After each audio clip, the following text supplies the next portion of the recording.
في فيديو النهارده هاقول لكم على طريقة سهلة جدًا لتنضيف أي جلد، سواء شنط جلد أو كراسي جلد أو أي حاجة جلد محتاجين إن أنتم تنضفوها. عايزة أقول لكم إن الشنطة ديّة كانت موجودة في العربية، وطبعًا كانت مليانة أتربة واتساخات شديدة جدًا، جدًا، وشحوم يعني بقى لها كتير جدًا وما كانتش نضيفة خالص. بمكون واحد ومكون رخيص ومتوفر هاعرّفكم إزاي إن أنتم تنضّفوها بأسهل طريقة. أهم حاجة بس تتّبعوا الخطوات اللي أنا هاقول لكم عليها علشان يعني هتوصلوا معايا لنتيجة حلوة جدًا، جدًا.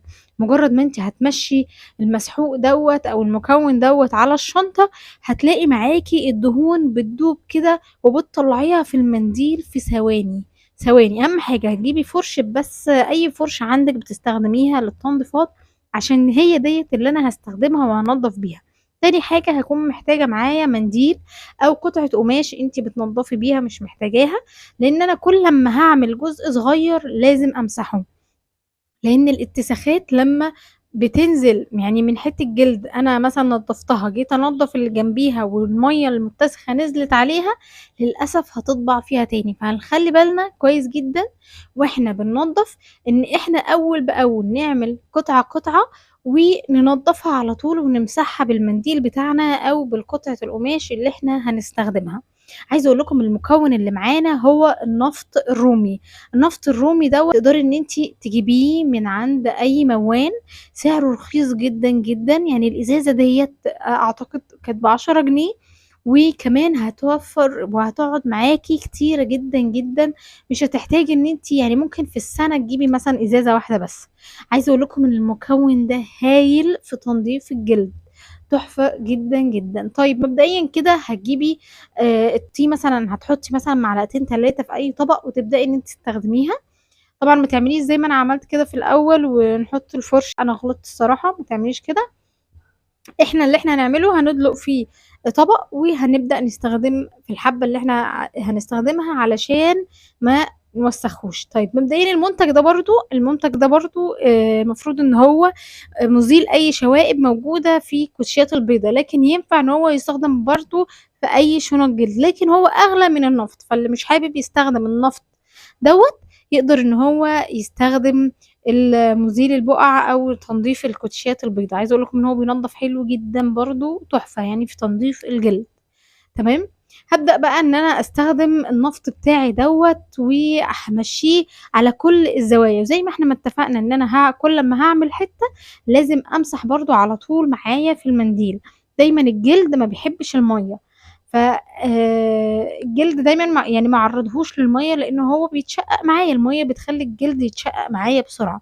هاقول لكم في نهاية الفيديو إزاي نحافظ على الجلد، مش سواء جلد برضه سواء جلد الشنط أو سواء جلد الهدوم. لو أنتِ جايبة جاكيت جلد أقول لِك على طريقة سهلة جدًا وظريفة خالص إن أنتِ تحافظي على الجلد إن هو يعيش معاكِ سنين. بدأت هنا بقى أنا كنت بانضّف الشنطة والله بتنضف معايا في ثواني، في ثواني. بدأت بقى أدخل للجناب والزوايا اللي هي بُصّي اللي هي ديّة، يعني نطفت معايا بكل سهولة، بكل سهولة والله. ما تعملوش برضه الحركة اللي أنا باعملها، مجرد إن أنتِ هتجيبي طبق وهتبدئي إن أنتِ تحطّي فيه الحبة اللي أنتِ هتستخدميهم. بُصّوا هنا كنت باوريكم نطفت معايا ما خدتش معايا أي وقت، مجرد إن أنا بامشّي الفرشة وأروح ماسحة بالمنديل وخلاص. في ناس هتقول لي مثلًا إن النفط ده هيسيب ريحة وهيخلّي ريحتها مثلًا وِحشة، خالص مش هيخلّي فيها ريحة. ممكن في الأول وأنتِ بتستخدميه كده هتحسّي مثلًا إن في ريحة، لكن بعد كده مش هتحسّي إن في ريحة، الريحة بتروح. وبعدين وأنا في آخر الفيديو هاقول لِك كمان هنستخدم إيه لو أنتِ حابة كمان تعطّري الجلد ده بنسبة بسيطة خالص. لكن هو مش هيسيب معاكِ أي ريحة ومش هيضايقِك خالص يعني. هو مجرد كده في اللحظة اللي أنتِ بتغسليه فيها أو بتنضّفيه فيها الريحة بتاعته بس بتطلع وخلاص، وبعد كده الريحة بتروح يعني. هنا بقى كنت خلاص قرّبت أخلّص الشنطة خلاص يعني كنت خلاص خلّصت خلاص، فاضل لي بس زوايا حبّة صغيّرة. ملحوظة إن النفط الرومي مش هو التِنَر، لإن النفط الرومي دوّة بيتطاير بسرعة، أمّا التِنَر مش بيتطاير بسرعة. ففي فرق وانتوا بتشتروا تبقوا تاخدوا بالكم يعني وانتوا ان انتوا تشتروا النفط الرومي. تمام. هنا بقى انا كنت خلصت خلاص وخلصتها كلها. بصوا الفرق، بصوا الفرق ما بينها وما بين اللي فاتت. لو وصلتوا معايا لحد هنا في الفيديو ما تنسوش ان انتوا تشتركوا في القناة وتفعلوا زر الجرس، وما تنسوش تعملوا لايك وتشيروا الفكرة دي مع كل اصحابكم اللي مهتمين بالفكرة ديت. تعالوا بقى هندخل ازاي نحافظ على الجلد. تمام.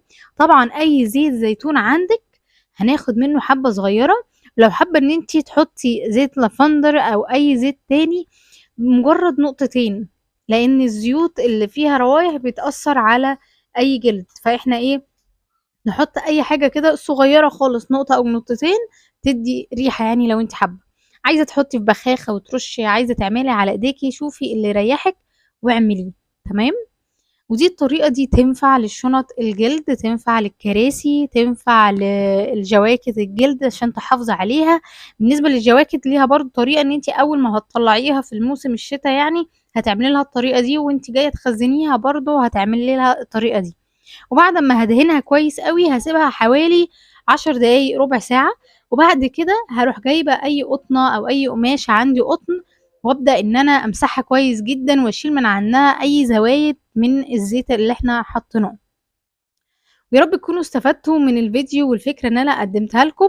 بالنسبة للنفط الرومي في ناس بتستخدم الكحول، بس طبعا النفط الرومي انا بنصحش ان هو يستخدم على طول، مجرد ان انتي هتستخدميه للتنظيف وما يستخدمش غير كل فترة عشان ما يأثرش برضو على الجلد بتاعك. وبكده يبقى احنا وصلنا لنهاية الفيديو. اشوفكم في فكرة جديدة وفيديو جديد. باي باي.